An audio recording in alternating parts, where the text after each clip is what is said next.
Camera on कर लो सब लोग।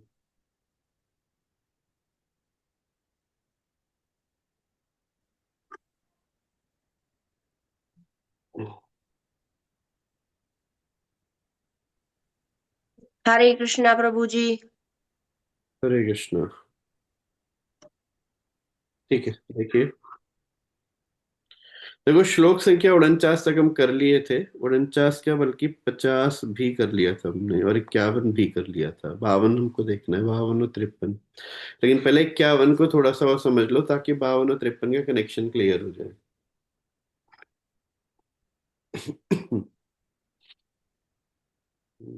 हरे जो लोग ऑन कर सकते हो कैमरा, वो लोग कर लो। बड़ी कृपा होगी आपकी। ठीक है। कर्मजं बुद्धियुक्ता हि फलं त्यक्त्वा मनीषिणा जन्म बंध विनिर्मुक्तः पदं गच्छन्त्यनामयम्। पिछली क्लास में मैं इस श्लोक के अंदर तीन बहुत महत्वपूर्ण शब्दों को अंकित कराया था। कोई बता सकता है कौन कौन से वो तीन शब्द? कौन कौन से वो तीन शब्द थे जो बड़े महत्वपूर्ण है इस श्लोक में? और प्रभु जी बुद्धि युक्त ही और मनुष्यम। वाह, बहुत बढ़िया। बुद्धि युक्ता ही और मनीषिणा। बुद्धि युक्ता का अर्थ होता है बुद्धि से युक्त होकर। कौन सी बुद्धि से युक्त होकर? समता बुद्धि से युक्त होकर। ये हम ऑलरेडी पिछली क्लासों में पढ़े थे। तो जो आज पहली बार जुड़ रहे हो, बहुत टाइम बाद जुड़ रहे हो, थोड़ा थोड़ा डटे रहना, आ जाएगा समझ में। बुद्धि युक्ता को आप सिंपल शब्दों में कह सकते हो भगवत गीता के ज्ञान से युक्त होकर। बुद्धि मतलब बुद्धि, और युक्त मतलब युक्त होकर। तो कौन सी बुद्धि से युक्त होकर? यानी भगवत गीता की बुद्धि से युक्त होकर। ठीक है। अब आता है फलम त्यक्त्वा मनीषी। मनीषिणा का अर्थ होता है बुद्धिमान व्यक्ति। मनीषिणा का अर्थ होता है मनीषी। मनीषी मतलब जो मननशील है, जिसमें समझने की, एनालिसिस करने की क्षमता होती है, उसे बोलते हैं मनीषिण। ठीक है ना? बुद्धिमान व्यक्ति। और ही का अर्थ होता है, जैसे ऐसे ही करना से बोलते हैं ना, कि इस काम को ऐसे ही करना। अगर मैं बोलता इस काम को ऐसे करना, और मैं बोलूं इस काम को ऐसे ही करना, तो बताओ दोनों शब्द, दोनों लाइनों में क्या डिफरेंस है? जब ही शब्द लग जाता है तो इस बात पर बहुत गहरा छाप दिया जा रहा है कि इसी प्रोसेस से काम होगा। कुछ और बुद्धि लगाओगे तो काम नहीं बनेगा। तो अगर कोई मनीषी यानी मननशील व्यक्ति है और भगवत गीता के ज्ञान से युक्त है, तो पक्का है ऐसा होगा। कैसा होगा? फलम त्यक्त्वा। वो अपने कर्म फल को त्याग कर पाएगा। अच्छा, अब देखो, पहले फलम त्यक्त्वा को पकड़ते हैं। फलम त्यक्त्वा का अर्थ क्या है? कर्म फल का त्याग करना। कर्म फल का त्याग क्यों करना होता है, इसको थोड़ा सा और विचार करके समझते हैं।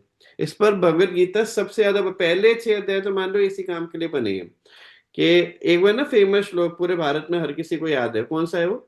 कर्मण्येवाधिकारस्ते माँ फलेषु कदाचन। कर्म करते जाओ, फल की चिंता मत करो, फल तुम्हारे हाथ में नहीं है। सब लोग ऐसा रट के बैठे होते हैं। लेकिन विचार करना चाहिए कि फल की चिंता करना क्यों हमको जरूरी नहीं है, और क्यों नहीं करना चाहिए। दूसरे अध्याय के 38वें श्लोक में भगवान एक बात बोलते हैं कि जो व्यक्ति लाभ हानि सुख दुख इस बात को सोचते हुए कर्म करता है कि मैं ऐसा करूंगा तो मेरा प्रॉफिट होगा, मेरी जय होगी, मेरी पराजय होगी, मेरा लाभ होगा, मेरी हानि होगी, ऐसा करके जब वो कार्य करता है, तो वो पाप और पुण्य का भागी बन जाता है उस कार्य को करने मात्र से। उदाहरण, जैसे एक सोल्जर है, फौजी है। वो युद्ध के मैदान में सामने गोली चलाता है और 10 लोगों को मार देता है, धड़ धड़ धड़ धड़। बताओ सरकार उसे जेल में डालेगी क्या? युद्ध के मैदान में सामने के प्रतिद्वंदियों को गोली चलाया और 10 प्रतिद्वंदी मार दिया, एक फौजी। तो क्या सरकार उसे जेल में डालेगी? नहीं डालेगी। भाई वो तो उसका कर्तव्य है। नहीं अब डाले। व्यक्ति सोचे कि चलो, हमको गोली मारने की सरकार ने छूट दे रखी है, तो दो चार अपने दुश्मनों को भी टरका देते हैं। बस थोड़ा ज्यादा दिक्कत करते हैं पड़ोसी वाले, तो बंदूक लेके गया पड़ोसी के घर में, 10 लोगों को वहां भी निपटा दिया। अब बताओ सरकार जेल में डालेगी कि नहीं डालेगी? डालेगी ना। बढ़िया से इलाज भी होगा जेल इसका। में डालेगी प्रभु जी। बहुत बढ़िया से इलाज भी होगा। क्यों? क्योंकि ये कार्य किया गया था अपने लाभ हानि को याद में रख के, और वो कार्य किया गया था कर्तव्य बुद्धि से। ऐसे ही इस सृष्टि की जो सरकार है, यानी कि यमराज, जब कोई व्यक्ति अपने लाभ हानि को बहुत ज्यादा इंगित करने लगता है, उस उद्देश्य से कार्य करने लगता है, तो उस कार्य में किया गया पाप और पुण्य भी इसको भोगना पड़ता है। उदाहरणार्थ, कोई व्यक्ति बोले कि प्रभु जी हम बहुत ईमानदारी से अपना कर्म करते हैं और जो धन आता है उसे ईमानदारी से हम अपने बच्चों को भोगवाते हैं। हम गए थे दुबई लेकिन अपने उन्हीं उसी पैसे का खर्च किया था जो हमने बहुत ईमानदारी से कमाया था। जैसे उदाहरण देता हूँ, ऐसे बहुत सारे लोगों को मैं जानता हूँ जो धार्मिक प्रवृत्ति के होते हैं कि वो गलत काम कुछ भी नहीं करेंगे, काम करेंगे सारे सही तरीके से, लेकिन काम करते हैं इसलिए ताकि उनको बहुत अच्छी सुविधाएं मिले। जैसे लक्ष्मी जी की या दुर्गा जी के पास जाएंगे, बोलेंगे कि माता जी बड़ी कृपा होगी अगर आप हमको दुबई की ट्रिप लगवा दो। हाँ, ऐसे होते हैं बहुत सारे कि हमको वर्ल्ड टूर करके आना है, प्रार्थना करते हैं। और एक कसम खाएंगे कभी हम किसी के धोखा देके पैसा नहीं कमाएंगे, बहुत ईमानदारी से पैसा कमाएंगे, ठीक है ना। तो ईमानदारी से उसने पैसा कमाया, पैसा इकट्ठा हो गया और दुबई की ट्रिप करके आया। तो बताओ इसमें उसने कुछ गड़बड़ किया? कोई गलत काम है, सजा देनी चाहिए इसको, कुछ भी सजा नहीं देनी चाहिए। लेकिन बात यह है प्रभु, इस बात को समझने के ऐसे प्रयास करना, कोई भी कार्य जब हम करते हैं ना उसमें कुछ तो दृष्टा होते हैं, दृष्टा कुछ तो हमको दिखाई देता है, और बहुत सारी चीजें होती हैं जो अनदेखे में होती हैं। कोई व्यक्ति गाड़ी से अगर मान लो आगरा से दिल्ली जा रहा है, तो रास्ते में कहीं छिपकली मरी होगी, कहीं चींटियां मरी होंगी, कहीं कुछ मरा होगा, कहीं कुछ मरा हुआ होगा ना। बहुत सारे लोगों को कष्ट मिला होगा, कहीं मान लो कहीं गलती से कुत्ता भिड़ गया होगा, जानबूझ के नहीं मारा लेकिन मारा तो इसके कर्म का उद्देश्य क्या था कि यहां से हम जो पैसा कमाएंगे उससे दुबई जाएंगे। उस दौरान इसने एक हत्या भी कर दी, चींटियां मार दी, छिपकली मार दी, कुत्ता मर गया, हुआ कि नहीं हुआ? तो मुझे बताओ कुत्ते को मारने का दोषी किसे ठहराना चाहिए? या चींटी मरी तो उसका दोषी किसको ठहराना चाहिए? या इसने जो डीलिंग करी होंगी व्यवहार में, इधर से पैसा खींचा उधर से पैसा खींचा, इसको झूठ बोला, कुछ भी किया, उसका दोषी किसको ठहराना चाहिए? इसी को ठहराना चाहिए ना, क्योंकि फल ये भोग रहा है। भाई जो व्यक्ति फल भोगने के लिए कार्य कर रहा है उसका रिएक्शन भी तो इसको मिलना चाहिए ना। मानो जो व्यक्ति जंक फूड का मजा लेना चाहता है तो पेट किसका खराब होना चाहिए? इसी का खराब होना चाहिए ना। अगर वो फायदा लेना चाह रहा है तो नुकसान भी तो वही झेलेगा ना। ऐसा ऐसा कोई सिद्धांत होता है कि ठीक है जंक फूड का फायदा ले रहा है बच्चा और खा रही है उसकी माँ, ऐसा होता है कि ठीक है स्प्रिंग रोल तो खाना, पेट मेरा खराब हो जाएगा, ठीक है चलेगा हमको, सब ठीक है चलेगा, ऐसा होता है? अरे भाई जो व्यक्ति फल भोगना चाहता है उसके पाप का रिएक्शन भी उसी को भोगना पड़ेगा ना उस दौरान। इसीलिए कोई भी लल्लन थ्रू उसको अनम्यूट मत करो आप उसको। मैं कर दे रहा हूँ, आप उसको भी टच मत करना, आवाज आती है ना पीछे से। ठीक है, तो मैं क्या बोल रहा था? हाँ, इसीलिए फल को बहुत खराब माना गया है। यदि आप इस आशा से कार्य करोगे कि हमको इसका कुछ रिएक्शन मिल जाए, हमको ये लाभ हो जाए वो लाभ हो जाए, तो उस लाभ को पाने के लिए रास्ते में जो आपने उल्टे काम किए होंगे, अनजाने में हुए होंगे, भाई किसी को आपकी बात चुभी होगी, किसी के हृदय में कुछ आपके प्रति द्वेष बैठा होगा, कुछ तो घटनाएं घटी होंगी, तो उस सब का रिएक्शन भी तो झेलना पड़ेगा। अगर पॉजिटिव चाहिए तो नेगेटिव भी लेना पड़ेगा। ये पहला दोष। और दूसरा जो इससे भी बड़ा दोष है, वो अगर रिलेट कर पाओ उसके साथ तो रिलेट करके देखना, देखना कितने लोग पकड़ पाते हैं उसको, ये थोड़ा कठिन है समझना। मानो मेरी एक सोने की अंगूठी थी, ठीक है ना, और वो खो गई है। शिवम को पता है कि मैं जिस कमरे में अंगूठी ढूंढ रहा हूं उसमें नहीं है, अंगूठी कहीं और है। ये बात शिवम को पता है, लेकिन मेरे को लगता है कि इस कमरे में ही कहीं अंगूठी छुपी हुई है। तो मैं क्या करूंगा, बड़ी ईमानदारी से पूरा खोजबीन करता रहूंगा। 2 घंटे ढूंढने के बाद हमको हल्का सा लगेगा शायद इस कमरे में अंगूठी नहीं है, ठीक है ना। उतनी देर में अंकुर माता जी दरवाजे में से निकल के जा रही थी साइड से। मैंने से पूछा कि आपने कोई सोने की अंगूठी देखी थी इस कमरे में?" अंकुर बोली शायद हाँ", बस इतना बोल के चली जाए, बस शायद हाँ, बस इतना बोल के वो चली जाए। तो बताओ अब मैं दोबारा कमरे में अंगूठी ढूंढूंगा कि नहीं? अरे अब पूरी और जान लगा के ढूंढूंगा। ढूंढूंगा ना, क्योंकि हमको तो पता नहीं है कहाँ पे है। हमको तो लगा इस कमरे में, 2 घंटे ढूंढने के बाद एहसास हुआ कि शायद इस कमरे में नहीं है। लेकिन तब तक एक व्यक्ति बोल दिया कि ना ना शायद है, ये नहीं बोला कि कंफर्म है, बोला शायद है। तो मेरी उस बात को दिलासा और मिल गया ना, मैं ढूंढना चाहता था तो उस बात को दिलासा और मिल गया। तो मैं क्या करूंगा, दोबारा 2 घंटे लगा के फिर ढूंढूंगा। फिर हमको नहीं मिले, और फिर मैं दरवाजे पे गया, मान लो ये अन्नू, अन्नू ये निकल के जा रही है दरवाजे से। इसने बोला कि आप कुछ ढूंढ रहे हैं। मैंने कहा हाँ, हमारी अंगूठी खो गई थी। अच्छा, वो गोल गोल उंगली में पहनते हैं, वही वाली? मैंने कहा हाँ वही वाली। हाँ शायद इसी कमरे में है शायद। अभी बोल के ये भी चली गई, ठीक है ना। अब मैं क्या करूंगा, और मेरी हिम्मत दोबारा खुलेगी, यार शायद है, हमको नहीं मिल रही है। तो अलमारी इधर उधर सारा सामान दाएं बाएं करके, पलंग को उखाड़ के अंदर सब झांक झूक के, मैं ढूंढने की वृत्ति को छोड़ूंगा नहीं, मैं वही काम करता रहूंगा। समझ पा रहे बात? अब देखो, फलम त्यक, फल क्या कार्य करता है। वास्तव में इस संसार में किसी भी वस्तु में सुख नहीं होता। ये मैं पहले समझाया था। इस संसार का सुख कैसा होता है? सुख भ्रम। सुख भ्रम अर्थात है नहीं, हमको एक डाउट होता है कि मिलने वाला है। जैसे मान लो आराध्य है, आराध्य की कंपनी से फोन आया एचआर का, "हे, आराध्य बोल रहे हैं?" बोला हाँ जी आराध्य बोल रहा हूँ।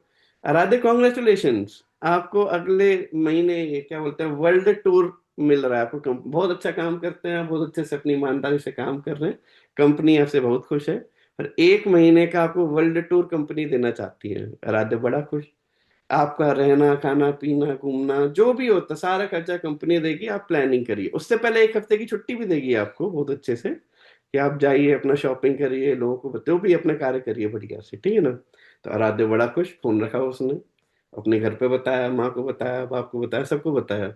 माँ बाप बड़े खुश, इन उस पर स्टेटस लगाए फिर रहे हैं कि हमारे लड़के जा रहे हैं वर्ल्ड टूर करने। आराध्य भी अपनी शॉपिंग पे लग गया, पहले दिन में ये पहनूंगा, दूसरे दिन ये पहनूंगा, बड़ा खुश है एकदम खूब। सर्च कर रहा है कि मैं अगर जाऊंगा यहाँ पे तो यहाँ पे क्या घूमूंगा, वहां पे क्या घूमूंगा, और सोच सोच के उसे बड़ा ऐसे सुख मिल रहा है। समझ पा रहे? पता ना कि पेरिस जाऊंगा तो पेरिस में जाके ये खाऊंगा, फिर इटली जाऊंगा, इटली में जाके ये काम करूंगा, वहां सैन फ्रांसिस्को जाऊंगा, वहां पे ये काम करूंगा, ऐसे ऐसे बस ख्याली पुलाव बना रहा है। वो दिन आया फ्लाइट का। सुबह सुबह फोन आया एचआर का। एचआर ने बोला आराध्य शर्मा, आराध्य शर्मा बोल रहे? बोला ना ना, मैं तो आराध्य पटेल बोल रहा हूँ। अच्छा आप आराध्य पटेल हैं क्या, सॉरी सॉरी, वो तो आराध्य शर्मा की ट्रिप निकली थी, सॉरी रॉन्ग नंबर। अब बताओ, आराध्य पटेल तो 1 महीने से सुख के बाल्टी में गोते लगा, बाल्टी नहीं, सुख के समुद्र में जो गोते लगा रहा था हर दिन, वो सुख किस बात का था? मिला क्या उसको कुछ? भाई ट्रिप का सुख था, लेकिन वो तो मिला नहीं। तो सुखी किस बात का था? और फोन आने पर दुखी होगा कि नहीं होगा? और दुख किस बात का है? जबकि मिला तो कुछ भी नहीं। मानो सामान, मानो साहिल है, इसको ना फोन आया ना कुछ है, तो ये तो नॉर्मल जी रहा है। और आराध्य को भी मिला तो कुछ भी नहीं, तो इसकी स्थिति और साहिल की स्थिति में कोई अंतर तो है नहीं। लेकिन देखना, आराध्य एक तरफ बहुत सुखी हो जाएगा और फिर एक तरफ बहुत दुखी हो जाएगा, और साहिल नॉर्मल चलता रहेगा, क्योंकि इसको आशा भी नहीं थी और हुआ भी नहीं। उसको आशा थी नहीं लेकिन हो गया। तो वो फल की आशा इसको पहले क्या करेगी, बहुत सुख की स्थिति में पहुंचाएगी और फिर दोबारा गिरा देगी। समझ पा रहे? तो इस संसार का सुख ऐसा होता है। अगर आप बुद्धिमान हो, मनीषी हो, तो इस पर विचार करना कि मतलब मेरे जीवन में सुख कैसा आता है, देखना ऐसे ही मिलेगा सब। बहुत अलग कुरेद के देखोगे तो यही कैटेगरी मिलेगी, ठीक है। तो संसार में सुख नहीं है, मैंने एक एग्जांपल दिया उसका। लेकिन फल की आशा क्या करती है? फल की आशा उस व्यक्ति के समान है जो आपको ये बोल गया कि शायद इस कमरे में है। तो व्यक्ति क्या करता है, बार बार उन फल को पाने की कोशिश करता है। मान लो मैंने सोचा कि यदि अगले साल मेरी सैलरी ऐसे 110% हो जाए, इतना परसेंट बढ़ जाए, तो बहुत अच्छा हो जाएगा और बहुत बढ़िया है। हमको ध्यान है, जब मैं पहली बार जैसे प्लेसमेंट का सीजन चल रहा था, मतलब मैं बचपन से बहुत सिंपल व्यक्ति था, हमको बहुत ज्यादा आशाएं थी नहीं। तो मैं सोचता था कि अगर महीने के 30,000 रुपए भी मिल जाए तो बहुत होते हैं। फिर इसमें से मैं 7-8 हजार रुपए तो मैं ऐसे बांट दूंगा, डोनेशन में दे दूंगा, और ऐसे ब्रजवासियों को दिया करूंगा। थोड़ा बहुत खाने में खर्च होगा, बाकी अपना जोड़ लेंगे। तो 30,000 तो बहुत ज्यादा होता है, 30,000 बहुत ज्यादा होता है, ऐसे मैं सोचता था कॉलेज में। अब कॉलेज में प्लेसमेंट लगता था, किसी का 60,000, किसी का 70,000, किसी का 80,000। तो भाई ये तो बहुत ज्यादा है। 80,000 रुपये में तुम्हें 40-50 हजार तो मैं डोनेशन में बांट दूंगा, तो 30,000 में अपना काम वाम कर लूंगा, वो भी पूरा ऐश की जिंदगी जीऊंगा। ऐसे ऐसे सोचता था मैं, ठीक है ना। अब प्लेसमेंट लगा, तो ऐसा मतलब कुछ एक्स अमाउंट का हमारा प्लेसमेंट लगा था जो मेरी कल्पना के परे था। कल्पना से आगे। उसे तो बहुत हो गया, बहुत मिल गया। लेकिन जब जीना शुरू किया तो मैं देखा मुझसे आगे भी और लोग खड़े हुए थे। तो उन्हें अब क्या उनको देख के मुझे ऐसा आशा हुई कि मेरे पास थोड़ा कम है, मेरे को सुख कम मिल रहा है, इसको शायद ज्यादा मिल रहा है। तो देखो पहले तो मैं सोच के बैठा था कि 30,000 में सुख है, और उससे आगे का मिल गया तब भी वो सुख नहीं दिखाई दिया। तो मुझे कह दिया यार मेरे को उतना नहीं मिल रहा है, इसको मिल रहा होगा।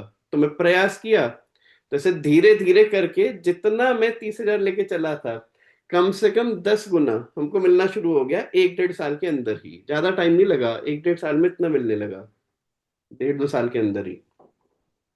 तब भी मेरी स्थिति जो मनोचिंतन था बिल्कुल वैसा ही था जैसा वो कॉलेज के पहले दिन पे था। समझ पा रहे हो कि शायद अभी मेरे को मिल नहीं रहा है, आगे खड़ा हुआ है।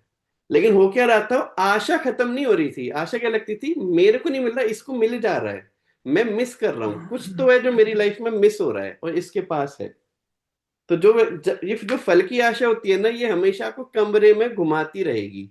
है, ध्यान से देखो पलंग के पीछे, कमरे के इसके क्या बोलते हैं, अलमारी के नीचे, गद्दे के नीचे कहीं ना कहीं है, सुख है, तुमको नहीं मिल रहा। इसलिए आप देखो हर व्यक्ति अपने जीवन में बहुत अलग अलग तरह के प्रयास कर रहा है सुख पाने के। बच्चों का बर्थडे सेलिब्रेट करेगा 2-2 लाख रुपए खर्च करके, शादियों में खूब पैसा खर्च करेगा, एकदम 1-1 करोड़ रुपए कि शायद यश से हमको ला खुशी मिल जाएगी। ऐसे खूब पढ़ाएगा अपने बच्चों को, लिखा सब, और देखो एंड में क्या आएगा, फिर वही व्यक्ति स्टेटस डालेगा कि बच्चों को इतना काबिल भी ना बनाओ कि वो आपको ना काबिल समझने लगे। ऐसे फिर बाद में स्टेटस डालेगा। तो देखता हूँ गजब यार। फोन के स्टेटस, एक्चुअली नाम बहुत सही पड़ा है ये स्टेटस। स्टेटस मतलब स्थिति। तो स्टेटस देख के वास्तव में उसकी स्थिति समझ में आ जाती है कि इसकी स्थिति क्या है भाई। मैं ऐसे ऐसे लोगों को देखूं, वास्तव में पहले बहुत प्रयास किए अपने बच्चे को विदेश भेजने के लिए, किसकी नौकरी विदेश में लग रहा है। कई बार हमको फोन करते थे, करियर काउंसलिंग करता था मैं, कि प्रोजेक्ट को किस फील्ड में डालें कि ये वहां जापान चला जाए, ताइवान पहुंच जाए, इधर पहुंच जाए, उधर पहुंच जाए। तो बताता था, ऐसे करके करके प्रेस के 2-4 जने पहुंच जाते थे। बाद में वही नंबर तो सेव रहता ही है, तो कुछ भी स्टेटस डालते हो दिखता ही है। तो वही माँ बाप डालते थे, अपने बच्चों को इतना काबिल ना बनाए कि वो आपको नाकाबिल समझ। अरे यार समझ पा रहे, एक्चुअली वो आशा एक ऐसी चीज होती है, वो आपको उस कमरे में बांध के रखेगी, इसमें सुख होगा। और देखो हर व्यक्ति उसी की खोज में लगा है। आप बताओ, आप में से कोई व्यक्ति है जो दुख की खोज में लगा है कि ना दुख मिल जाए हमको? सुख तो बहुत सारा हो गया, पर थोड़ा दुख मिलना चाहिए, कोई है ऐसा? भरा नहीं पड़ा है, सब पे भरा पड़ा है। किसी से अगर ईमानदारी से पूछा है ना, और प्रभु जी क्या हाल है, पहले तो बोलेंगे नहीं मुझे सब बढ़िया है। थोड़ा सा बात करो, 5 मिनट, 7 मिनट, 10 मिनट, फिर वो खुलना शुरू करेगा। क्या बताएं प्रभु जी, भगवान ऐसे दया तो कर रहे हैं, बस थोड़ा हमको दिखाई नहीं दे रहा है।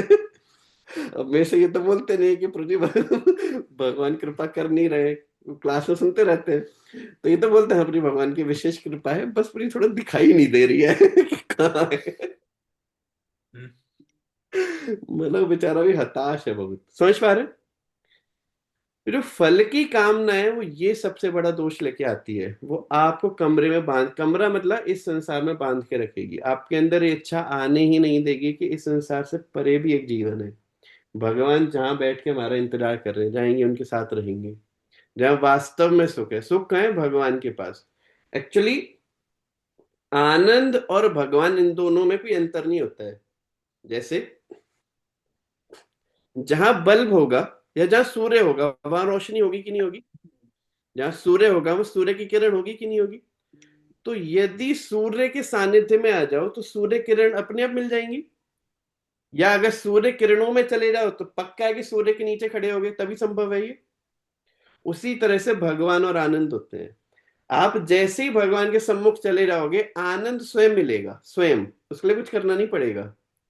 जैसे सूर्य में जाने पर सूर्य की किरणों की ताप मिलती है, स्वाभाविक, कुछ करना नहीं पड़ता। चेयर पे बैठे रहो और देखो आपको ताप मिलता रहेगा अच्छे से, कुछ करना पड़ता है उसके लिए, अरे इकट्ठा करो भाई, सिलेंडर लेके आओ, वो डम क्या डिब्बा लेके आओ, थोड़ा भरो उसको, कुछ करना नहीं पड़ेगा। वहां बैठे रहो, सब हो जाएगा। ऐसे ही कोई व्यक्ति जो भगवान के सानिध्य में आता है, आनंद वहां से स्रोत होता है। हम गड़बड़ क्या करते हैं, जो आनंद भगवान द्वारा दिया जा रहा था भगवान के सानिध्य में, उसे अपनी छत के नीचे ढूंढ रहे हैं। मतलब सूर्य बाहर खड़ा हुआ है, बाहर है, बस घर से निकलने की जरूरत है। अब उसको एक कमरे में खोजते रहेंगे कि सूर्य की किरण कहाँ से आएगी, और फिर दोष देते रहेंगे कि भगवान हम पे कृपा नहीं करे, सूर्य हम पे कृपा नहीं करे। सूर्य कृपा करे, थोड़ा निकलो तो ऐसे ही कोई व्यक्ति भगवान के सानिध्य को स्वीकार करता है, भगवत जीवन को स्वीकार करता है, आनंद स्वयं प्रवेश कर जाता है, फिर उसे कमरे में खोजने की जरूरत नहीं मिलती। उसे पता है कि कौन सी चीज कहाँ है, मतलब वास्तव में सुख कहाँ है। फिर वो उस भ्रम में नहीं रहता। वो जो आराध्य वाला केस था, वो उस भ्रम से फिर दुखी नहीं होता है। समझ पा रहे हो? अब उसे वास्तव में आनंद मिलता है। हमको तो ये भी नहीं पता कि सुख की परिभाषा क्या है। किसी से पूछो कि सुख किसे कहते हैं, वो क्या कहेगा? अजी बस प्रभु जी, बच्चे ठीक से बात कर लें वही सुख है। देखा है आपने? हर व्यक्ति की स्थिति के साथ सुख की डेफिनेशन बदल जाती है। एक से मैं पूछा कि सुख क्या है, वो बोला कि प्रभु जी घर आ जाए, पत्नी ठीक से बात कर ले, बस वही सुख है। वृंदावन में मिले थे, यार पत्नी ठीक से बात कर ले वही सुख है। ऐसे ही बोले, अब बच्चे आजकल प्रभु जी प्रणाम ही कर ले वही सुख है। तो सुख की परिभाषा सबकी अलग अलग है। और देखना, अच्छा एक बार बताओ, जिसकी पत्नी जिस पति से ठीक से बात कर रही है, क्या वो सुखी है? वो किसी और बात से दुखी है? तो ये सब सुख नहीं है, ये परिस्थितियां हैं। सुख और दुख मन द्वारा जनित होता है। तो जब मन में भगवान बैठ जाते हैं, तो कोई भी स्थिति में व्यक्ति सुख का आवेश स्थापित कर लेता है। उदाहरण देता हूं मैं इसका। यदि आपने कभी बहुत ईमानदारी से और पूरा छल त्याग के, मतलब बिल्कुल निष्काम होके किसी जानवर की सेवा करी हो, गाय की करी हो, तो बहुत ही अच्छा है। किसी भी कॉलोनी में कुत्ते घूमते रहते हैं ना, पिल्ले घूमते रहते हैं, कुत्ता भी पिल्ले रहता है, तो बच्चे पिल्लों की बहुत सेवा करते हैं। तो मान लो उस पिल्ले को कोई बच्चा घर लेके आया, उसे दूध पिलाया, रोटी खिलाया, और कभी कभी घर में छोटा सा बना देते हैं, दो चार ईंटें लगा के कपड़ा उपड़ा डाल के उसके सोने का पूरा बिस्तर बना देते हैं। उसमें देखना, उस दौरान वो बच्चा अपना खाना पीना भी छोड़ देता है कि मम्मी बाद में खाऊंगा, पहले मैं इसको ये कर दूं वो कर। देखा है आपने? आंधी तूफान बारिश में उसका पूरा ऐसे वो घोंसला सा बना देंगे पूरा सेट करके, और बड़े खुश होंगे, वहीं बैठे बैठे उसे खिलाते रहेंगे। और वो बात उनको जीवन पर्यंत याद रहेगी। आपको भी याद होगी, बचपन में आपने कभी किसी की सेवा करी हो, किसी व्यक्ति की, वस्तु की, किसी की खूब सेवा करी हो अच्छे से, निष्कामता से, वो आपको हमेशा याद रहेगा, और उसे सोच सोच कर आप सुखी होते रहोगे, ऐसे सोचने मात्र से। मैं आपसे पूछूं, पिछले साल जो पिज्जा खाया था, बताओ कैसा लगा था? कुछ याद भी नहीं होगा कि स्वाद कैसा था, क्या था, क्योंकि उसमें सुख नहीं है। सुख हमेशा स्थायी होता है, वो हृदय पे एक छाप छोड़ता है। और जब भी आपने किसी की बहुत निष्काम सेवा करी होगी, देखना वो सुख आपके हृदय में एक छाप छोड़ जाएगा। तो सुख होता है वो जो सेवा वृत्ति से आता है। अब जब कोई व्यक्ति भगवान के सानिध्य में रहता है, भगवान की सेवा कर रहा होता है, वो सुख सबसे सर्वोपरि होता है। सोचो, एक छोटे से जीवात्मा की सेवा करने पे हमको इतना आनंद अगर मिल रहा है, माँ को अपने जरा से बालक की, जो कि आगे चल के दूध बनने वाला है, जिसके लिए वो स्टेटस लगेगा कि अपने बच्चों को इतना काबिल मत बनाओ, उसकी सेवा करने पे माँ बाप को इतना आनंद मिल रहा है। तो सोचो, जो वास्तव में आनंद की खान है, उसकी सेवा करने पे कैसे मिलेगा? इसलिए आप देखो, जितने भी साधु महात्मा होते हैं, इनके पास संपत्ति नाम की तो कुछ भी नहीं होता, कोई स्थान, खाने पीने की कुछ व्यवस्था नहीं होती है, लेकिन ये निरंतर भगवान की सेवा में लगे रहते हैं। कुछ नहीं, देख ठाकुर जी होंगे उनके पास, उन्हीं को सजाते रहेंगे, उन्हीं की आरती कर लेंगे, उन्हीं के सामने रामचरितमानस पढ़ते रहेंगे और सुखी रहेंगे। अब जाके बात करना किसी से, महाराज जी कुछ बताइए, वो कुछ भी बोलेंगे, आपको लगेगा यार इसके पास क्या है, कहाँ कितनी संपत्ति इसके पास छुपी हुई है, बड़ा निश्चिंत बैठे हैं। सब भगवान पर छोड़ दो, भगवान है तो सब है, भगवान नहीं तो कुछ भी नहीं, रख लो चाहे जितना रख लोगे। ऐसे बोलेगा और आपको लगेगा यार ये बात एकदम सही है। आपको डाउट होने लगेगा कि पूरे जीवन इकट्ठा करके मैं करोड़ों की संपत्ति बना लिया, ये बोल रहे कि कुछ भी नहीं है, और ये वास्तव में, मतलब मैं इतना करके जिस सुख को पाने का प्रयास कर रहा था, वो तो कहीं दिख ही नहीं रहा, और ये आराम से बैठ के सारा पूरा मतलब आनंद ले ले रहा है। आपको डाउट होने लगेगा। एक्चुअली हम मिलते नहीं ना, पहले का जीवन कैसा होता था, वैदिक काल था, उसमें साधु लोग भ्रमण करते रहते थे, जैसे गांव से होते हुए निकलते रहते थे। तो हर घर वाले, हर घर को या हर व्यक्ति को साधुओं का जीवन देखने का अवसर मिलता था। क्या होता था, जैसे गांव में एक मंदिर होता था, गांव का मंदिर होता था, एक मुख्य मंदिर, कोई भी साधु, साधुओं की टोली जा रही होती थी तो उस मंदिर में विश्राम करती थी। तो जब रुकती थी, शाम को कीर्तन किया करती थी, तो सब लोग पूरे गांव वाले जुट जाते थे और सब देखते थे कि साधु लोग रहते हैं, ऐसे रहते हैं। कोई अपने घर पे बुला के प्रसाद पवाता, तो हर व्यक्ति को साधुओं को देखने का, उनकी सेवा करने का अवसर मिलता था। तो उनको इस बात का तत्वतः पूरा ज्ञान था कि असली सुख भगवान का भजन करने में है और किसी में नहीं है। हमारे साथ क्या दुर्गति हुई है, बचपन से अभी तक, मैं पूरी गारंटी से बोल रहा हूँ, 28 लोग हैं, 2 हटा दो, एक तुम में और एक मेरा आईपैड, 26 जने बचे, 26 में एक इधर भी बैठे हैं, ठीक है ना, 27। इन 27 जनों में से मेरे को लगता है 80% से ज्यादा ऐसे जने होंगे जिन्होंने कभी साधु बचपन से देखा ही नहीं होगा, प्रत्यक्ष, टीवी पे नहीं, सामने, अपने जीवन में लाइव साधु कभी नहीं देखा होगा। बताओ सत्य बात है कि नहीं है? अपने वो देखा है प्रभु जी। सेवा करने का अवसर मिले, घर पे बुला के प्रसाद पवाने का अवसर मिले, पर घर पे तो आया ही नहीं होगा किसी का, उनको ऐसे कम 99% होंगे, घर पे कहाँ किसी का साधु जाते हैं। तो स्थिति ऐसे, किसी का प्याज बन रही है, लहसुन बन रहा है, वो मुर्गा कट रहा है, प्रभु जी पहले आते थे, अभी तो साधु नहीं दिखते हैं गांव में। पहले छोटा था हम लोग तो आते थे वो लोग भिक्षा लेने। पहले वैदिक काल था, वैदिक काल था, हर व्यक्ति को ये ज्ञान मिल जाता था, उसके लिए बहुत अध्ययन करने की आवश्यकता नहीं पड़ती थी। साधु लोग अध्ययन करते थे, बाकी प्रवचन करते थे, सब सीख जाते थे, देखो पूरा ज्ञान। स्थिति अभी क्या है, हर व्यक्ति फल के पीछे भाग रहा है, तो भूल चुका है कि इस संसार में सुख का स्रोत है क्या। इसलिए बोला गया जो मननशील व्यक्ति है वो ही वास्तव में भगवत गीता के ज्ञान से युक्त होकर इस फल को त्याग सकता है। समझ गए? ये लाइन, इसकी गहराई समझ में आ रही है? मननशील, पहले तो बुद्धिमान होना चाहिए, और जब तक भगवद गीता नहीं पढ़ेगा तब तक फल को त्याग नहीं सकता। और फल त्यागना क्यों जरूरी है, इसकी विशेष महिमा बता रहे हैं कि बुद्धिमान व्यक्ति जिस चीज के लिए प्रयास कर रहा है वो है फल को त्यागना। तो मतलब वास्तव में फल त्यागना बहुत आवश्यक होगा तभी। हम जैसे हैं वो तो ऐसा कस के फेविकॉल से चिपक गए हैं, मिल जाए बस किसी तरह। क्योंकि आपको एक उदाहरण देता हूँ, अभी मैं पढ़ा, योगी जी ना एक एक पॉलिसी लॉन्च की है। देखो यार, मतलब इतने हंसने की बात है, एक पॉलिसी लॉन्च की है कि यदि रोड पर कोई एक्सीडेंट हो जाए तो जो व्यक्ति इस एक्सीडेंट वाले व्यक्ति को, ये जो पेशेंट है, इसको हॉस्पिटल पहुंचाएगा, तो सरकार उसे 30,000 रुपए इनाम देगी और पुलिस वाले उससे कोई भी क्वेश्चन नहीं करेंगे। तो बताओ अच्छी पॉलिसी है कि नहीं है? सरकार से 30,000 रुपए इनाम देगी और उससे कोई भी पुलिस वाला कोई भी सवाल नहीं करेगा। बताओ अच्छी पॉलिसी है कि नहीं है? मतलब स्थिति समझ, कोई व्यक्ति सड़क पे लहूलुहान पड़ा है और उस व्यक्ति को हॉस्पिटल पहुंचाने के लिए भी लुभावना देने की जरूरत है कि भाई तेरे को पैसा मिलेगा, तेरा ये एफर्ट व्यर्थ नहीं रहेगा। इतना फल के पीछे व्यक्ति भारी है कि मैं क्यों करूं, मेरा क्या फायदा। तो भाई फायदा हुआ 30,000 रुपए मिल जाएंगे। तो इतनी बुरी स्थिति है, मतलब लहू लुहान व्यक्ति को हॉस्पिटल पहुंचाने में एक व्यक्ति को सोचना पड़ रहा है कि अब मेरा क्या फायदा, सरकार 30,000 रुपए देगी, ठीक है फिर पहुंचा देते हैं। देखो ये स्थिति है। तो अब सोचो कहां से वो व्यक्ति जो फल का इच्छा छोड़ देगा, वो बहुत बुद्धिमान व्यक्ति ही है जो छोड़ सकता है। समझ पा रहे बात को? वो अलग बात है बाद में लोग क्या किए। तो 4 जने हैं, इन्होंने निश्चय किया कि भाई दो तुम अलग बाइक पे चलो, हम 2 अलग बाइक पे रहेंगे, तुम आगे चल के गड्ढे में गिर जाना और हम दोनों उठा के तुमको हॉस्पिटल पहुंचा देंगे। सरकार क्वेश्चन करेगी नहीं, 30,000 मिल जाएंगे। तो लोग ऐसा करने लगे।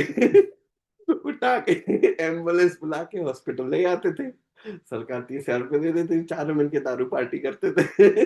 एक बार ये गिरता था, एक बार ये गिरता था। बाद में पकड़े गए, जब 10-12 बार वो ये कर लिए अलग अलग हॉस्पिटल में जाके, बाद में पकड़े गए। यार ये बार बार एक्सीडेंट ही होता रहता है इनका। इंसान इतना चतुर है, कुछ भी कर लो, कुछ ना कुछ जुगाड़ करके अपना काम चलाता है। सच पा रहे? मानना पड़ेगा कंजूसी बुद्धि को।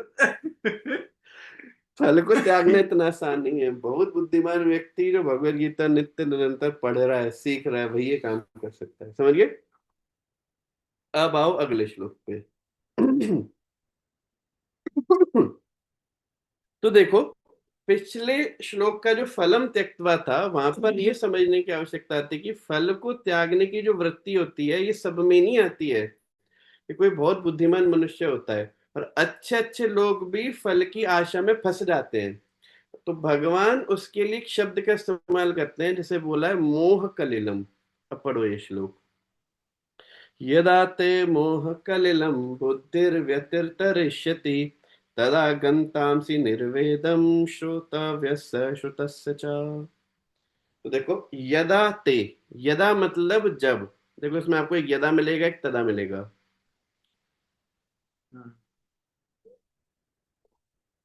यदा का मतलब होता है जब ऐसा करोगे तब ऐसा होगा, ठीक है ना। तो यदा जब, ते मतलब जिस व्यक्ति की, मोह कलिलम, कलिल का अर्थ होता है जंगल, और मोह कलिल मतलब घना जंगल, मोह कलिलम मतलब मोह रूपी घना जंगल। इसमें लिख लो मोह का क्या शब्द है।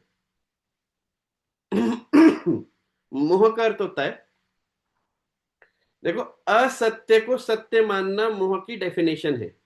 असत्य को सत्य मानना ये मोह की, क्या बोलेंगे डेफिनेशन को, व्याख्या है, डेफिनेशन है। असत्य क्या है? परिभाषा। परिभाषा करें। असत्य क्या है? असत्य अर्थात मान लो इसको पकड़ा जाए, बबीता है, बबीता, बबीता ने सपना देखा कि ये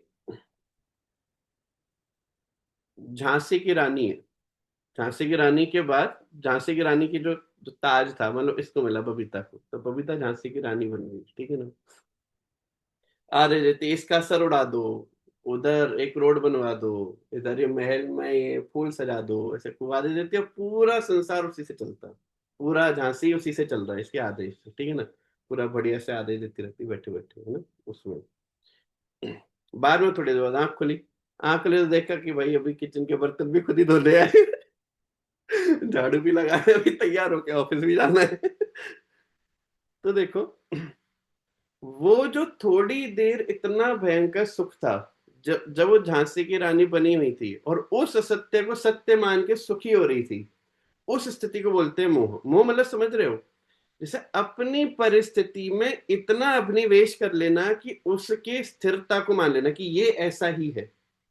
अब मुझे बताओ, अभी मैं जिस परिवार के साथ रह रहा हूँ, आप जिस परिवार के साथ रह रहे हो, वो कितने समय के लिए है? थोड़े समय। उसका कुत्ते के परिवार में जन्म मिलेगा, किसी को गधे के में मिलेगा, किसी की स्थिति ज्यादा अच्छी हुई तो बंदर घोड़ा बन सकता है, किसी की ज्यादा खराब हुई तो कुछ और, मतलब जलचर पानी के अंदर जाके जन्म लेगा। तो वो परिवेश को सत्य मानने लगेगा। एक बार इंद्र जब सुअर बने थे, कुछ गड़बड़ किए और सुअर बन गए, तो ब्रह्मा जी को बड़ी दया आई कि यार इसको वापस ले चलते हैं, कहाँ इतना ये दुर्गति में फिर रहा है। तो उनके पास है, इंद्र के पास, जो सुअर बने हुए थे, मल खा रहे थे, वो अपने बच्चे बीवी के साथ घूम रहे थे, मल खा रहे थे, विष्ठा। तो बोले कि इंद्र जी आपका सिंहासन खाली है, आप चाहो तो चलो मेरे साथ। बोले कहाँ पे? बोला इंद्रपुरी में। बोला अच्छा वहां क्या होता है? वहां खूब सारा वैभव है, खूब बढ़िया भोजन मिलता है खाने को, ये मिलता है वो मिलता है, खूब सेवा करेंगे सब लोग आपकी, और ये अच्छा मैं इन बच्चों के साथ जा सकता हूँ? वो मना करते, ना ना तो अकेले ही जाना पड़ेगा। बोला अच्छा वहां मल मिलेगा खाने को, ये ऐसा सुंदर मल मिलेगा खाने को? बोले ना ना वहां तो गाजर का हलवा, पकवान दिव्य शाही एकदम बढ़िया बढ़िया सुगंधित रस पकवान मिलेंगे। बोला मल नहीं मिलेगा। ना ना फिर हमको नहीं, मना कर दिए वो। सोच इंद्र की पदवी के लिए वो व्यक्ति क्यों? क्योंकि वो उस असत्य को सत्य मान के बैठा है कि ये ही मेरा है, ये मेरे लिए है और इसी में सुख है। समझ पा रहे हो? इसको बोलते हैं मोह। ऐसे हम भी देखो अपनी परिस्थिति को इतना सीरियसली ले लेते हैं कि ये ही है जो है, इसमें हम बहुत अच्छा करेंगे, ऐसा करेंगे, इस कमरे को ऐसा बना देंगे, घर को ऐसा बनाएंगे, समाज को ऐसा बनाएंगे, देश को ऐसा बना देंगे। पूरा इतना वो सीरियस हो जाएगा उस काम के लिए, भजन वजन सब छोड़ के साइड फेंक देगा। माला हाँ प्रे करेंगे, अभी क्या बच्चे का ब्याह करना है, अभी हमको बेटी का ये करना है, बुढ़ा बूढ़े हो जाएंगे फिर हम कर लेंगे, जब कुछ और काम बचेगा नहीं तब हम कर लेंगे। इतना सत्य मान के बैठा है, उस स्थिति को बोलते हैं मोह कलिलम। अब मुझे बताओ मोह कलिलम समझ में आया? इसलिए तो बोला देखो पिछले पिछले श्लोक में मनीषी ना, जो मननशील विचारशील व्यक्ति है वो ही वास्तव में निकल सकता है। सामान्य व्यक्ति तो वो झांसी की रानी बन जाएगा। अपनी स्थिति को इतना सीरियसली मानेगा कि यही है जो है। समझ पा रहे? तो हाँ ये देखो, तो यदा ते जब कोई व्यक्ति इस मोह के घने जंगल, घना जंगल क्यों बोल रहा है? क्योंकि इससे निकल पाना आसान नहीं है। किसी भी दिशा में चलोगे और गहराई में पहुंच जाओगे। घना जंगल कैसा होता है, किसी दिशा में चलो घनत्व तो बढ़ता ही चला जाता है, लगता है कि यार बढ़िया है, ऐसा वैसा, उसी में ही खोया रहता है, निकल नहीं पाता है अपने आप से, घना जंगल। तो जब कोई व्यक्ति इस मोह के घने जंगल से बुद्धि के माध्यम से, बुद्धिर, यहाँ बुद्धि को मतलब वैसी बुद्धि नहीं समझना चाहिए फिजिक्स और कॉमर्स पढ़ने वाली बुद्धि नहीं, बुद्धि मतलब भगवत गीता पढ़ने वाला वो बुद्धि, भगवत गीता का ज्ञान, तरिष्यति, पार कर लेता है। तो जब कोई इस बुद्धि योग से या भगवत गीता के ज्ञान से ऐसे मोह के घने जंगल को तरिष्यति, पार कर लेता है, तदा, तब, तदा मतलब तब, गंतासी, एक ऐसी स्थिति को प्राप्त करता है, निर्वेदम। निर्वेदम अर्थात विरक्त। निर्वेदम का क्या अर्थ किए प्रभुपाद जी?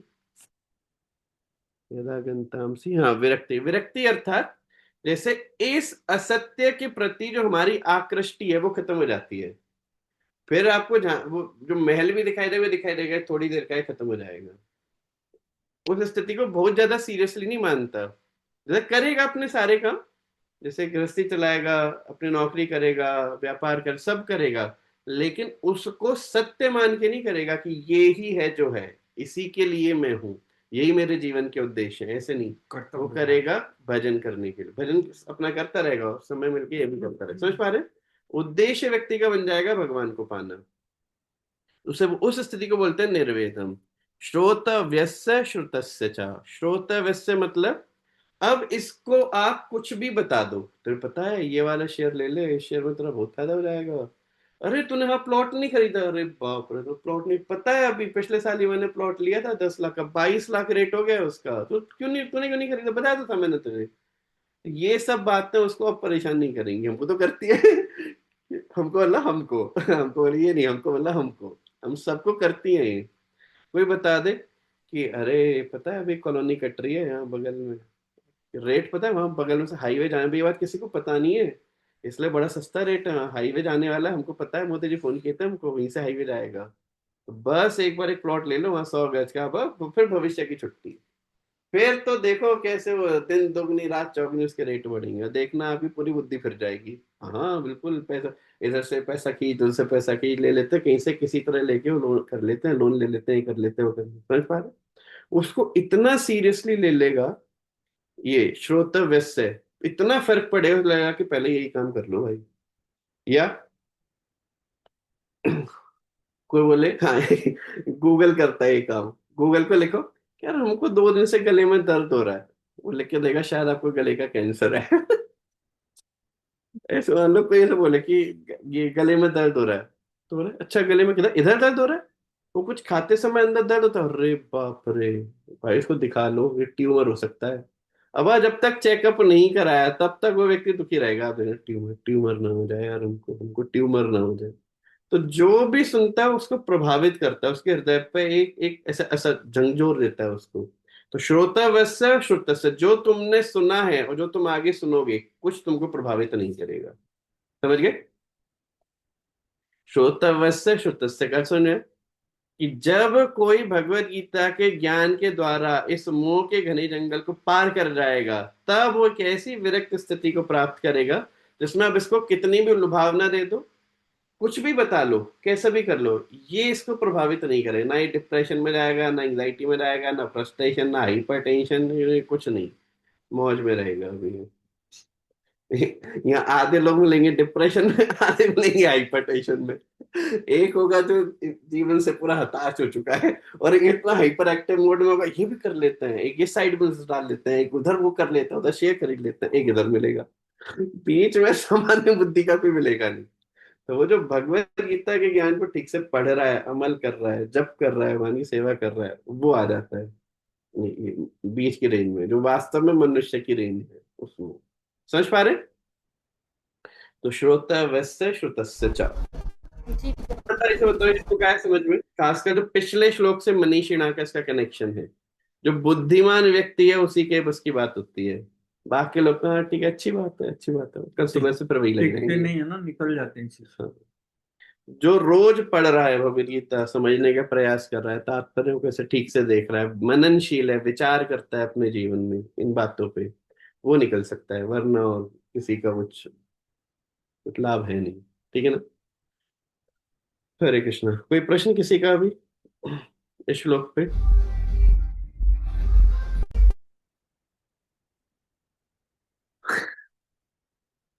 ठीक है भाई, जिसका गाना बज रहा है वो प्रश्न नहीं पूछना, अलग से पूछ लेना। क्या करेगा भाई। ठीक है जी, बहुत बढ़िया। प्रश्न ना पूछने के दो कारण हो सकते हैं।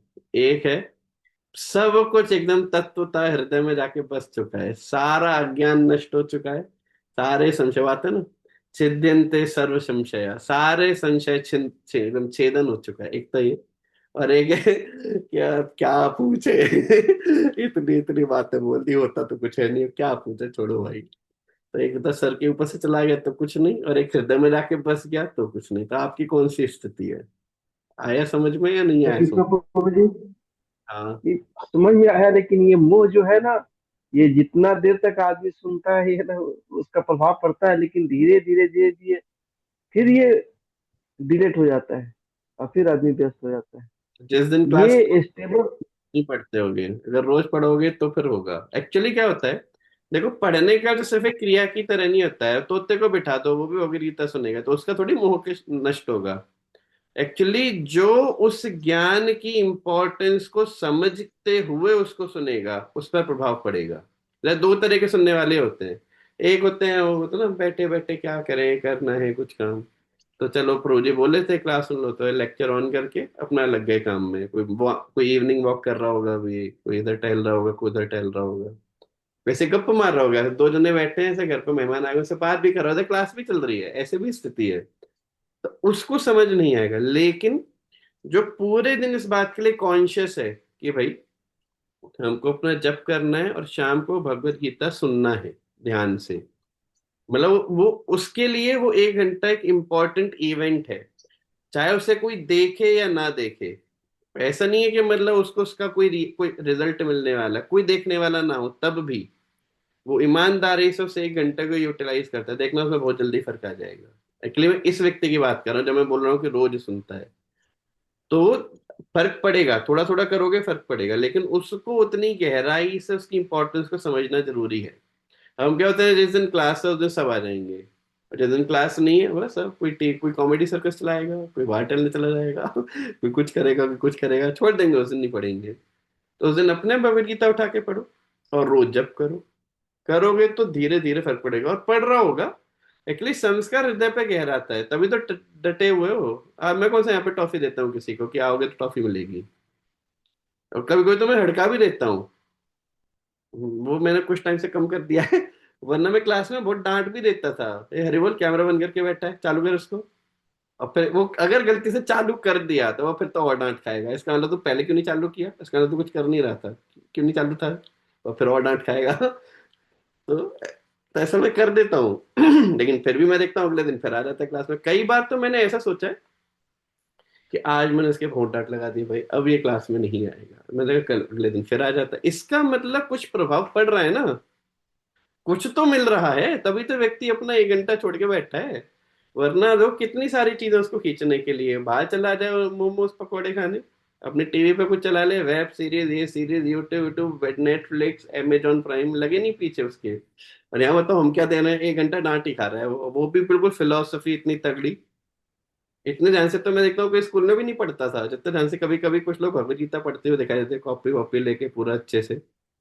तो फर्क पड़ रहा होगा तभी हो रहा है ना, तो फर्क पड़ रहा है, ऐसे डटे रहो, उसको करते रहो, आ जाएगा प्रभाव, आ ही रहा है, ध्यान से देखो। बस जब करते रहो तो और अच्छे से हो जाएगा, उसकी इंपॉर्टेंस को जितना गहराई से समझोगे और अच्छे से आ जाएगा। ठीक है। ठीक है जी। राधे श्याम, जय जय श्री सीताराम। और किसी का कोई प्रश्न तो नहीं है? हरे कृष्णा प्रभु जी। जी माता जी। हरी हरी। प्रभु जी, मैं ऐसे पूछना चाहती हूँ, जैसे हमारा जो डेली शेड्यूल्स होते हैं अपने मतलब कार्यस्थल पे, वर्किंग प्लेस पे, हम्म, कई बार उसमें ओवरलोडेड हो जाते हैं हम लोग। हम्म। तो उसमें कोई ऐसी रेमेडी जो भगवत गीता उसको रिप्लेस करती हो? हाँ है ना, एक कहावत है, ये फौजियों में बोली जाती है। If you sweat in peace, you don't bleed in war. ऐसे अगर जब खाली समय पे आप पसीना बहा रहे हो, तो जब युद्ध होगा तो खून नहीं बहाना पड़ेगा। जब आपके जीवन में इतना कर्रा स्केड्यूल नहीं था, जैसे हर दिन आपके ऑफिस वाले या स्कूल वाले इतना आपको पुश नहीं करते होंगे ना, तो जिस दिन नहीं कर रहे थे उस दिन भगवत गीता या आध्यात्मिक ज्ञान की स्पीड को बढ़ा दो। उस दिन 1 घंटा नहीं 2 घंटा दो, उस दिन 16 माला नहीं 20 माला करो। तो आप देखना, उस दिन जिस दिन आप उसे भौतिक कार्यों में बहुत ज्यादा व्यस्त रहोगे, तब भी आपकी चेतना आध्यात्मिक बनी रहेगी और बाकी चीजों को भी कर लोगे, तो भगवान बुद्धि दे देंगे। अब हम क्या होते हैं, नॉर्मल दिन में तो नॉर्मल भजन करते हैं, और जो एब नॉर्मल दिन होते हैं वहां नॉर्मल भी नहीं करते हैं, तो माइनस में हो जाता है अपना काम ओवरऑल। नॉर्मल दिन में भजन ज्यादा करो, और जब स्थिति ज्यादा गड़बड़ाए, ऐसे मतलब भौतिक परिवेश में कि बहुत हैवी शेड्यूल चल रहा है, तब नॉर्मल आ जाओ, तो देखना आपकी चेतना बढ़ती ही रहेगी ऊपर। ठीक है। और माया देवी आपके जीवन में ऐसी स्थितियां कम कर देंगे। इसलिए माया देवी क्यों बढ़ाती है ऐसी मैं पढ़ रहा था ये, जब कोई व्यक्ति भक्ति के अनुष्ठानों को बहुत सीरियसली नहीं लेता है, तब देखना उसका जीवन बहुत ज्यादा हेक्टिक कर देती है, क्योंकि उस व्यक्ति को कर्म में लगाने की जरूरत है। वरना व्यक्ति समाज में उत्पात मचाता है, खाली बैठेगा तो क्या करेगा, मोबाइल नहीं चलाएगा। तो इसलिए माया उसको प्रभावित करके रखती है बाकी अन्य अन्य कर्मों से। अब अगर आप भक्ति करना शुरू कर दो तो माया ढीला छोड़ देगी, फिर आपको बहुत ज्यादा ऐसे मतलब इतनी बार आपको इतना परेशान नहीं होना पड़ेगा। मतलब एक सिद्धांत है वो मैं बता रहा हूँ। ठीक है, क्लियर हो गया आपको? हाँ जी। जी जी प्रभु। नेक्स्ट सवाल साहिल। हरे कृष्ण विजेंद्र प्रणाम। धन्यवाद, कहो। मैं कह रहा था कि जैसे इसमें आपने बताया कि गीता ज्ञान लेके ही इंसान फल का त्याग कर सकता है। हम्म, तो अगर मैं एक केस लूं, जैसे पिता और पुत्र का एक जैसे संबंध होता है, तो पिता अधिकतर ऐसा होता है कि त्याग करता हुआ दिखाई देता है, ऑल्दो उसने कभी ऐसे भगवत गीता नहीं पढ़ी। हम्म। या फिर कुछ लोग ऐसे होते हैं जिनके प्रारब्ध से उनकी त्याग की वृत्ति होती है बहुत ज्यादा। तो वो कहाँ से आती है? उन्होंने तो ऐसा कोई ज्ञान नहीं लिया, मतलब पूर्व संस्कार से भी है। आती है। कोई भी व्यक्ति भगवान को केंद्र में रख के त्याग नहीं करता। त्याग करना जीवात्मा, जीव जो आत्मा होती है ना, उसका स्वभाव। त्याग मतलब सेवा, और सेवा मतलब त्याग। वो आत्मा का मतलब जैसे स्वयं स्वभाव है, आत्मा बनी ही इस तरह से है। इस संसार में से कोई भी व्यक्ति नहीं है जो किसी की भी सेवा ना करता हो या किसी के लिए भी त्याग ना किया हो। तुम उदाहरण देख लेना, ये सब मनुष्य में नहीं, जानवरों में भी देख लेना। कोई भी ऐसा ऐसा व्यक्ति, ऐसा जीव मिलेगा ही नहीं जो किसी के लिए भी त्याग ना करता हो। कोई बहुत ज्यादा स्वार्थी व्यक्ति भी होगा ना, जो बहुत ज्यादा स्वार्थी व्यक्ति भी होगा, वो भी अपने बच्चे के लिए त्याग करता होगा, देख लेना। तो जी उसने तो ज्ञान लिया नहीं। आत्मा का स्वभाव है। बस गड़बड़ क्या हो गया है, हमने अपने आप को शरीर मानना शुरू कर दिया। तो त्याग सिर्फ उसके लिए करते हैं जो शरीर से जुड़ा है। जो थोड़ा उदारवादी हुआ, वो अपने बच्चों से शिफ्ट होकर अपने भाई के बच्चों के लिए भी त्याग करना शुरू कर दिया। बहुत सारे होते हैं जो अपने बच्चों के लिए ही करेंगे, अपने भाई के बच्चों के लिए कुछ नहीं करेंगे। थोड़ा उदारवादी जो पिछली जनरेशन थी, वो भाई के बच्चों को भी वो ध्यान से देखती थी। अब तो सब क्रूर हो गए हैं। उससे भी ज्यादा कोई उदारवादी होगा तो सबके प्रति एक से समान बुद्धि रहेगा, जैसे पूरे परिवार में, कॉलोनी में सबके प्रति एक समान बुद्धि रखेगा। थोड़ा और उदारवादी होगा तो देखना वो समाज सेवक बन जाएगा, सब समाज के प्रति त्याग की बुद्धि होगी। और उदारवादी बनेगा तो राष्ट्र सेवक बन जाएगा, तो पूरे राष्ट्र के प्रति उदार बुद्धि होगी। लेकिन वो सब आती शरीर की आइडेंटिटी से ही है। क्यों? अच्छा, भारत के प्रति सम्मान की भावना है, पाकिस्तान के प्रति नहीं है, बताओ क्यों? क्योंकि भारत में हम रहते हैं। हाँ, तो मैं हूं ना वो, ये शरीर अब पाकिस्तान में चला जाएगा तो पाकिस्तान में राष्ट्र सेवक बन जाएगा, फिर भारत को गाली देगा। तब क्यों? तो केंद्र कौन है? भारत या पाकिस्तान नहीं है, मेरा शरीर है। तो वो सब सेवा की जो वृत्तियां आती हैं वो आत्मा से रही हैं, लेकिन किसकी सेवा कर रहे हैं, वो जो बीच में फॉल्ट है, वो शरीर बन जा रहा है। और जब कोई भगवान का सेवक बनता है, सिर्फ भगवत बुद्धि रखना शुरू कर देता है, इस शरीर के ज्ञान, शरीर से बाहर निकल आता है, तो भगवान का जन मान के अब सबकी सेवा करता है। चाहे वो पशु पक्षी कीड़ा मकोड़ा हिंदुस्तानी। जब रूपा जी देखो वहां गए, बताओ इंग्लैंड में, उनसे पूछा कि स्वामी जी यहाँ क्यों आए, यहाँ क्या लूटने के लिए आए हैं, क्या क्या क्या करने आए हैं? बोला मैं लेने देने कुछ नहीं आया, आप जब हमारे यहाँ आए थे खूब सारा लूट के गए, एक चीज छूट गई थी आपसे, वो था भगवद गीता का ज्ञान, वो मैं अपनी तरफ से देने आया हूँ। और देखो सिर्फ वहां नहीं, पूरे विश्व के हर एक जगह पे जाके प्रचार करते थे। प्रभुपाद जी तो इतना तक नियम दिए थे कि यदि मान लो वो गर्गुनी दास को बोले, प्रभुपाद जी गर्गुनी दास अफ्रीका में जाके प्रचार करना, तो गर्गुनी दास के अफ्रीका में प्रचार करने, और वहां पे गर्गुनी दास एक रिपोर्ट भेजेगा प्रभुपाद जी को। प्रभुपाद जी के हर शिष्य प्रभुपाद जी को रिपोर्ट भेजते थे कि प्रचार कैसा चल रहा है। तो उसमें मान लो गर्गुनी दास प्रभुपाद जी को बोला कि मैं अफ्रीका में आया हूँ, अफ्रीका में बहुत सारे भारतीय हैं, मैं भारतीयों को प्रचार कर रहा हूँ और वो ऐसे ऐसे भक्ति कर रहे हैं, इतनी माला करते हैं और वो ऐसे वैसे। तो प्रभुपाद जी का रिप्लाई आता, जो कि भेजे थे, मैं एक बस उदाहरण देके बता रहा हूँ, कि अफ्रीका में गए हो तो अफ्रीका के लोगों को पकड़कर प्रचार करो, तो मुख्य अफ्रीका के वासी हैं, क्योंकि वो इस ज्ञान से दूषित है, उनको ये मिला नहीं है ये ज्ञान, उनको दो। मतलब इतने ज्यादा, बताओ, वो थे, उदारवान थे। समझ पा रहे?